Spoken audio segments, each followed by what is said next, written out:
जहां एक तरफ चीन ने पाकिस्तान की बहुत बड़ी जमीन पर कब्जा करना शुरू किया और वो भी बहुत ही अच्छे तरीके से, बाजवा भी देखता रह गया और शहबाज शरीफ भी। तो वहीं दूसरी तरफ रातों रात भारत की मदद करने के लिए, भारत ने आखिर $70 बिलियन क्यों लगाए? जानेंगे क्या है मामला, इसके अलावा बहुत कुछ। आइए जानते हैं इन खबरों को विस्तार से। चीन में लगातार बदलाव हो रहे हैं और इस बदलाव का असर चीन के अंदर देखने को मिलने लगा है। चीन में हाल ही में जिनपिंग ने एक नीति लागू की थी और इस नीति के तहत था कि रेस्टोरेंट में आप खाना बर्बाद नहीं कर सकते हो, उतना ही खाना खरीद सकते हो जितना खाना आप खा सकते हो। अगर आपने खाना बर्बाद किया तो आपको फाइन देना पड़ेगा। उसके बाद हालात ऐसे बने कि महामारी की लॉकडाउन में लोग भूखमरी के शिकार होने लगे। क्या अमीर क्या गरीब, किसी को भी खाना ठीक से नसीब नहीं होने लगा। हालात ऐसे पैदा हो गए कि जिन शहरों में लॉकडाउन लगा था वहां अमीर लोग भी ये चाह रहे थे कि उन्हें पकड़कर जेल में भर दिया जाए ताकि कम से कम खाने का प्रबंध तो हो जाए। स्थिति इस तरह से बिगड़ी और इन बिगड़ते हालात में चीन के लिए सबसे बड़ी टेंशन क्या हो गई? सबसे बड़ी टेंशन ये थी कि खाद्यान्न मिलने बंद हो गए। अब आप सोचेंगे चीन इतना बड़ा देश है, इसने तो सारे की जमीन हथिया कर बहुत बड़ा बन चुका है, फिर यहाँ खाद्यान्न की कमी कैसे हो सकती है? यहाँ पर भी तो खेती होती होगी। खेती होती है लेकिन खेती की जो मात्रा है वो बेहद सीमित है, ये बहुत ज्यादा नहीं है। इसके बड़े कारण है। एक तो जब आप चीन को देखेंगे तो चीन का जो निचला हिस्सा है वो हिस्सा ही खेती उपयोग जमीन के साथ है। बाकी हिस्से ऐसे हैं जो पहाड़ी हैं, बंजर है, रेगिस्तान है, जहाँ पर खेती की उम्मीद नहीं की जा सकती है। यहाँ पानी एक बहुत बड़ा संकट है और चीन के जो नीति निर्माता थे उन्होंने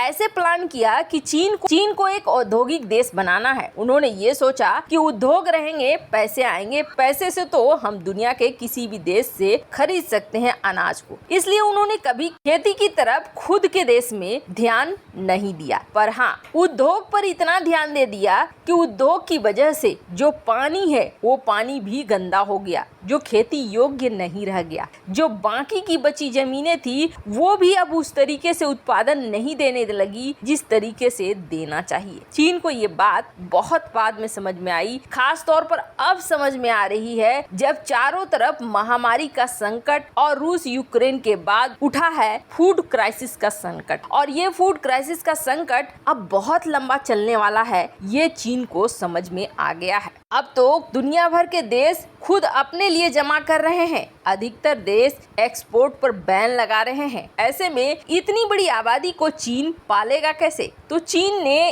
अपनी बड़ी आबादी को पालने का एक बहुत ही अलग उपाय निकाला और इसके लिए चीन ने पाकिस्तान की जमीनों पर कब्जा करना शुरू कर दिया है। वैसे तो ये कब्जा इतने अच्छे तरीके से पाकिस्तान के ऊपर चीन कर रहा है कि चीन की सरकार भी खुशी खुशी चीन के साथ आ रही है और उन्हें समझ में भी नहीं आ रहा है कि उनके साथ कौन सा बड़ा खेल हो रहा है। दरअसल चीन ने पाकिस्तान के अंदर एग्रीकल्चर प्रोजेक्ट शुरू किए हैं और इस एग्रीकल्चर प्रोजेक्ट के तहत पाकिस्तान की हजारों एकड़ खेती योग्य जमीन पर कब्जा करेगा चीन और इस जमीन पर 12 से ज्यादा फसलें उगाएगा चाइना और ये फसलें उगाकर ये अपने देश को सप्लाई करेगा। चूंकि पाकिस्तान से लेकर चीन तक कई ट्रेड रूट बन चुके हैं, इसलिए चीन को कोई परेशानी नहीं होगी यहाँ से माल ढुलाई करने में। अब जरा सोचिए, पाकिस्तान खुद बड़े खाद्यान्न संकट से गुजर रहा है, गेहूं की भारी किल्लत है, भूखमरी के हालात है और स्थिति पाकिस्तान के अंदर खुद ऐसी हो गई है कि कई सारी चीजों के दाम बेतहाशा बढ़े हैं। पर इन सब के बीच चीन को वो मना भी नहीं कर पा रहे हैं क्योंकि चीन इसके लिए अभी एक मोटी रकम दे रहा है। अब जल्द ही इन जमीनों पर चीन का कब्जा हो जाए तो कोई बहुत बड़ी बात नहीं होगी। खैर, जहां एक तरफ ये सब कुछ हो रहा है तो वहीं दूसरी तरफ भारत ने आखिरकार $70 बिलियन क्यों लगा दिए? इस वक्त चीन क्या कर रहा है? चीन ज्यादातर इंडो पैसिफिक इलाकों में छोटे छोटे द्वीपों को निशाना बना रहा है। जैसे अभी आपने हाल में देखा सोलेमन द्वीप के साथ एक मिलिट्री समझौता कर लिया चीन ने, और ये मिलिट्री समझौता न सिर्फ ऑस्ट्रेलिया के लिए या अमेरिका के लिए खतरनाक है, बल्कि ये मिलिट्री समझौता भारत के लिए भी खतरनाक है। सोलेमन द्वीप पे जो गलती किया ऑस्ट्रेलिया ने, उस गलती की सजा अब लगभग सभी देशों को जो इस इलाके से संबंधित हैं उन्हें भुगतना पड़ सकता है। यहाँ पर एक मिलिट्री बेस होना किसी बड़े खतरे से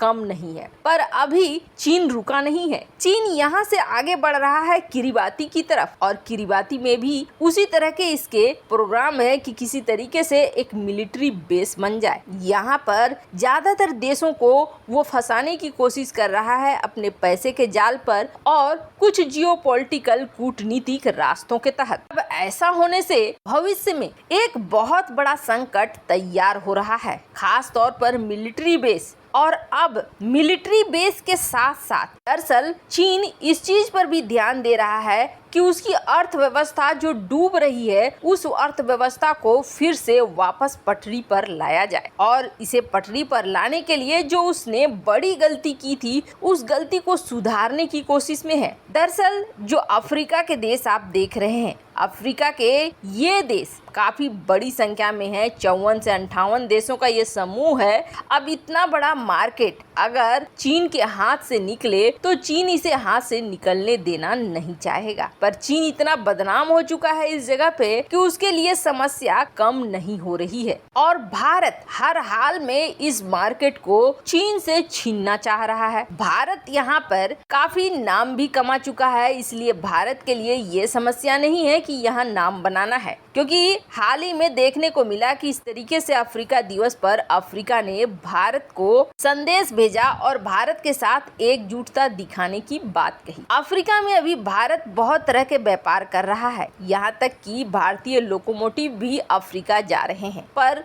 लोकोमोटिव को लेकर कुछ शिकायतें आ रही हैं। पर इन सब के बीच अफ्रीका और भारत के बीच रिश्ते अच्छे चल रहे हैं और अब भारत ने यहाँ $70 बिलियन लगाने का प्लान बनाया है। $70 बिलियन। इसके अलावे $12.26 बिलियन का लाइन ऑफ क्रेडिट भी दिया जा रहा है अफ्रीका के देशों को। और ये सारी चीजें हो रही है अफ्रीका के बड़े मार्केट पर भारत के कब्जे को लेकर, और भारत इस मार्केट को किसी भी हाल में जाने नहीं देना चाहता है। वैसे आपको क्या लगता है, आर्थिक रूप से चीन को चोट पहुंचाना बेहद सही रहेगा डिफेंस के डील और अपनी डिफेंस रणनीति के साथ साथ? कमेंट कर अपनी राय जरूर बताएं। जल्द मिलते हैं अगले वीडियो में नई खबर के साथ।